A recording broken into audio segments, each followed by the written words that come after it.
Assalamualaikum warahmatullahi wabarakatuh.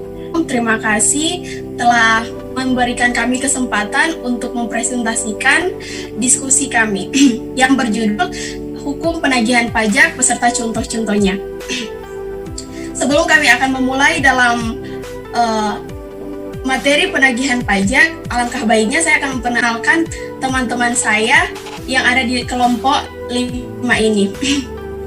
Saya sendiri Ayu Amalia Rui dengan NIM 200711010541. Saya akan langsung mempresentasikan apa sih hukum penagihan pajak ini.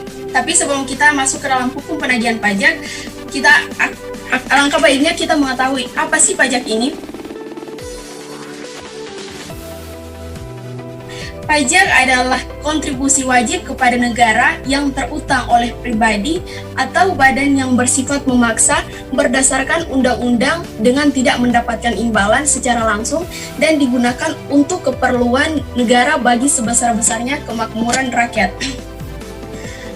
Kemudian kita akan masuk ke dalam materi, yaitu hukum penagihan pajak. Dalam hukum penagihan pajak dikatakan bahwa di dalam Undang-Undang Nomor 19 Tahun 1997, kemudian diubah menjadi Undang-Undang Nomor 19 Tahun 2000 dan mengalami perubahan terbaru Nomor 28 Tahun 2007, di mana dalam undang-undang tersebut tersirat tentang ketentuan umum dan tata cara perpajakan atau KUP. Adalah peraturan perpajakan yang mengatur tentang kewajiban umum dan tata cara perpajakan bagi wajib pajak yang mulai berlaku tanggal 1 Januari 2008. Kita masuk ke dalam penagihan pajak. Penagihan pajak ini adalah serangkaian tindakan yang dilakukan agar penanggung pajak melunasi utang pajak dan biaya penagihan pajaknya. Penanggung pajak merupakan orang atau badan yang bertanggung jawab atas pembayaran pajak Anda. Jadi, kita itu diharuskan atau diwajibkan untuk melunasi pajak tersebut karena ini untuk kepentingan negara bersama, bukan untuk pribadi.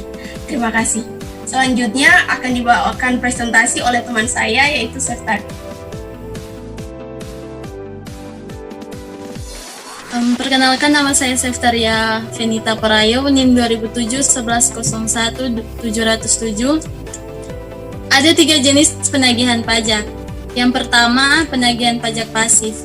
Penagihan pajak pasif adalah penagihan yang dilakukan dengan menggunakan surat teguran pajak atau STP dan surat lainnya yang jika dalam waktu 30 hari belum dilunasi, maka 7 hari setelah jatuh tempo akan dilakukan penagihan pajak. Yang kedua, penagihan pajak aktif. Penagihan pajak aktif merupakan kelanjutan dari penagihan pajak pasif. Fiskus berperan aktif dalam mengirim surat teguran dan diikuti dengan melakukan tindakan sita dan pelelangan. Yang ketiga, penagihan seketika dan sekaligus. Ini merupakan penagihan pajak yang dilakukan oleh fiskus atau jurusita kepada wajib pajak tanpa menunggu tanggal jatuh tempo pembayaran pajak.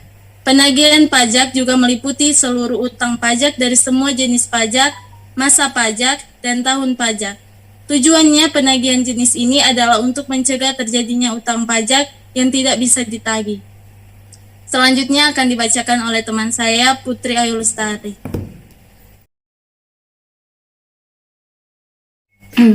Baik, perkenalkan, nama saya Putri Ayu Lestari, NIM 200711010585. Di sini saya akan menjelaskan tentang proses penagihan pajak secara aktif. Proses penagihan pajak secara aktif, yang pertama, dasar penagihan, lalu yang kedua, jatuh tempo 1 bulan, yang ketiga, surat teguran. Surat teguran ini diberikan selama 7 hari sampai dengan 21 hari. Yang ketiga, surat paksa. Surat paksa ini boleh diberikan 2 kali 24 jam. Yang keempat, sita. Yang kelima, pengumuman lelang, dan yang terakhir, lelang.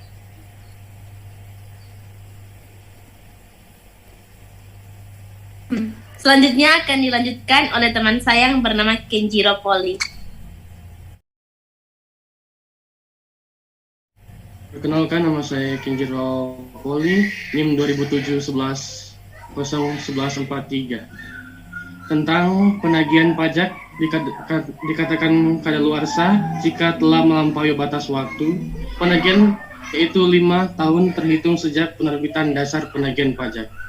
Jika sudah daluarsa, maka penagihan pajak tidak bisa dilaksanakan karena hak untuk penagihan atas utang pajak tersebut sudah dianggap gugur. Sementara itu, kadaluarsa penagihan pajak tertanggung apabila diterbitkannya surat pelaksanaan, diterbitkannya SK PKB atau SK PKBT karena wajib pajak melakukan tindakan pidana, perpajakan, dan lainnya yang merugikan pendapatan negara berdasarkan putusan pengadilan yang berkekuatan hukum tetap. Ada pengakuan hutang pajak dari wajib pajak baik langsung maupun tidak langsung. Dilakukan penyelidikan tindak pidana perpajakan. Selanjutnya akan dilanjutkan oleh Rehan. Terima kasih atas kesempatan yang diberikan. Nama saya Raihan Maulan Afif, NIM 2007-11-011-52. Di sini saya akan membacakan alur penagihan pajak. Yang pertama, surat teguran terbit setelah 7 hari. Berikutnya, ada surat paksa yang diterbitkan setelah lewat waktu 21 hari sejak tanggal disampaikan surat teguran. Yang berikut, surat perintah melaksanakan penyitaan setelah lewat waktu 2 kali 24 jam sejak surat diberitahukan. Dan yang berikut, pengumuman lelang dikeluarkan setelah lewat 14 hari sejak tanggal pelaksanaan penyitaan. Yang terakhir, pelaksanaan lelang setelah waktu 14 hari sejak pengumuman lelang. Berikutnya akan dilanjutkan oleh Yonatan. Baik, terima kasih atas kesempatan. Perkenalkan, nama saya Yonatan Misair Manuel Barguna dengan NIM 2007-11-01532. Di sini saya akan menjelaskan tentang dasar penagihan pajak. Dasar penagihan pajak dibedakan berdasarkan jenis pajaknya. Berikut ini dasar penagihan pajak yang perlu Anda tahu. Dasar pajak untuk PPh, PPN, dan PPNBM, serta bunga penagihan. Yaitu yang pertama, surat tagihan pajak. Kedua, surat ketetapan pajak kurang bayar. Yang ketiga, surat ketetapan pajak kurang bayar tambahan. Yang keempat, surat keputusan pembetulan. Dan kemudian, surat keputusan pemberatan, putusan banding, putusan peninjauan kembali yang menyebabkan jumlah pajak yang masih harus dibayar bertambah. Dan di bawahnya ada dasar penagihan pajak untuk PBB. Yang pertama, surat pemberitahuan pajak terutang. Kedua, surat ketetapan. Dan yang terakhir, surat tagihan pajak. Terima kasih. Dan yang akan melanjutkan teman saya, Angel.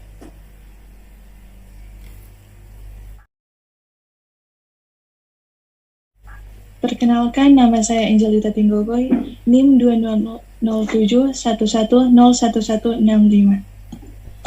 Contoh penagihan pajak. Wajib pajak tunggal 3,29 miliar ditetapkan Rutan Ponorogo, Bandung 26 April 2017, Kantor Pelayanan Pajak atau KPP, Pratama Bandung Ciwianying melaksanakan kegiatan penagihan. Kali ini, proses penagihan dilakukan atas satu bidang tanah seluas 5.030 meter pangkat 2 milik PT PDAP yang berlokasi di Ciater, Subang. Pada Selasa 25 April 2017, perusahaan yang bergerak dalam bidang usaha pertambangan dan galian itu menunggakkan pajak sebesar 412 juta rupiah. Kepala Kanwil DJP Jabar 1, Yoyok Satyotomo mengatakan penyitaan tersebut dilakukan sesuai mekanisme Undang-Undang Nomor 19 Tahun 1997 tentang penagihan pajak dengan surat paksa sebagaimana telah diubah dengan Undang-Undang Nomor 19 Tahun 2000. Berdasarkan prosedur penagihan pajak, KPP Pratama Bandung Ciwianying telah mengirim surat teguran yang dilanjutkan surat paksa. Dalam surat paksa tersebut, wajib pajak harus melunasi utang pajaknya dalam jangka waktu 2 kali 24 jam. Apabila dalam jangka waktu tersebut tidak dilunasi, proses penagihan berlanjut dengan tindakan penyitaan. Barang yang disita akan dilelang apabila WP tidak melunasi tunggakan pajaknya dan hasil lelang akan disetorkan ke kas negara sebagai pelunasan utang pajak. Kepala Kanwil DJP Jawa Barat 1, Yoyok Satyatomo mengaku bahwa pihaknya telah melakukan pendekatan kepada wajib pajak agar memenuhi kewajiban pajaknya. Namun, hingga batas waktu yang ditentukan, wajib pajak belum juga melunasi tunggakan pajaknya. Lebih lanjut, Yoyok menyatakan bahwa pihaknya akan bertindak tegas terhadap para penunggak pajak yang berada di wilayahnya. Tindakan ini merupakan komitmen Direktorat Jenderal Pajak untuk membuat masyarakat patuh membayar pajak. Kebutuhan membayar pajak akan memberikan kontribusi yang sangat besar terhadap penerima negara. Selain untuk menagih tunggakan pajak, penyitaan juga ditunjukkan untuk memberikan rasa keadilan bagi masyarakat pembayar pajak yang telah patuh memenuhi kewajibannya dalam membangun negara.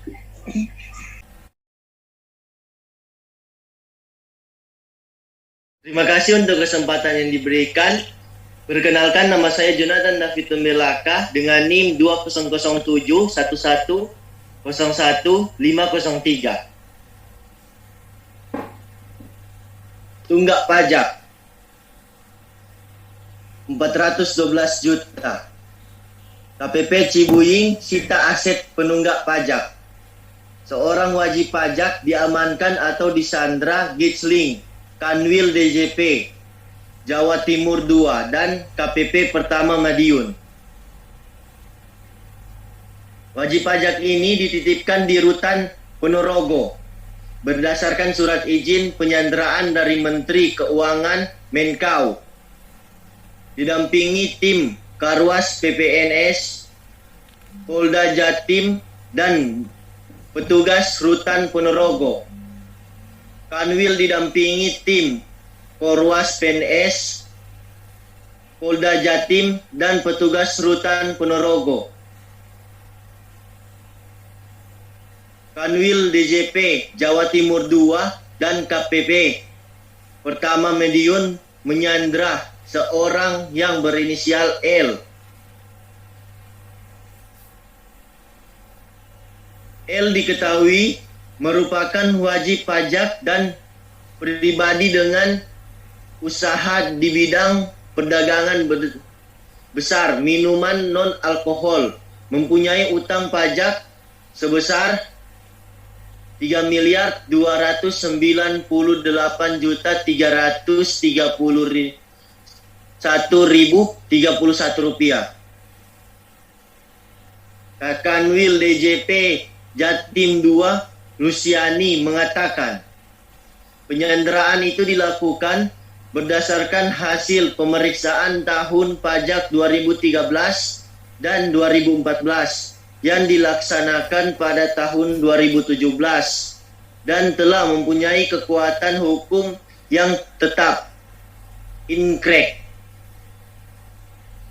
sesuai dengan pasal 33 ayat 1 Undang-Undang Nomor 19 Tahun 1907 tentang penagihan pajak dengan surat paksa sebagaimana telah diubah terakhir dengan Undang-Undang Nomor 19 Tahun 2000. Ya, terima kasih. Selanjutnya akan dibawakan oleh Freka.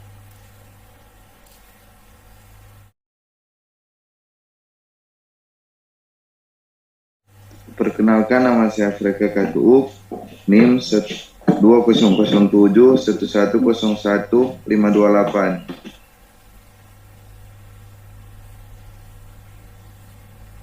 Giseling terhadap wajib pajak kami telah dilakukan tindakan persuasif serta penagihan aktif, kata Luciani kepada wartawan di kantornya. Menurutnya, penyanderaan dapat dilakukan terhadap penanggung pajak yang mempunyai utang pajak kurang-kurangnya sebesar 100 juta dan dilakukan itikat baiknya dalam melunasi pajak. Luciani menjelaskan penagihan aktif yang telah dilaksanakan antara lain menegur atau memperingatkan dan memberitahukan surat paksa, pemblokiran dan penyitaan serta pencegahan pergian ke luar negeri pada tahun 2017. Namun wajib pajak tetap tidak melunasi utang pajaknya. Wajib pajak yang disandra dapat dilepaskan apabila utang pajak dan biaya penagihan pajak telah dibayar lunas. Wajib pajak disandra selama 6 bulan.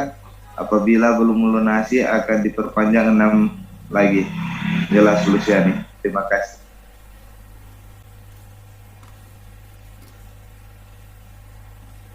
Itulah hasil presentasi diskusi kelompok kami. Apabila ada kesalahan, tolong dimaafkan karena kesempurnaan hanya milik Tuhan. Dari kami hanya manusia biasa. Terima kasih yang telah menonton. Salam sehat. Wassalamualaikum warahmatullahi wabarakatuh.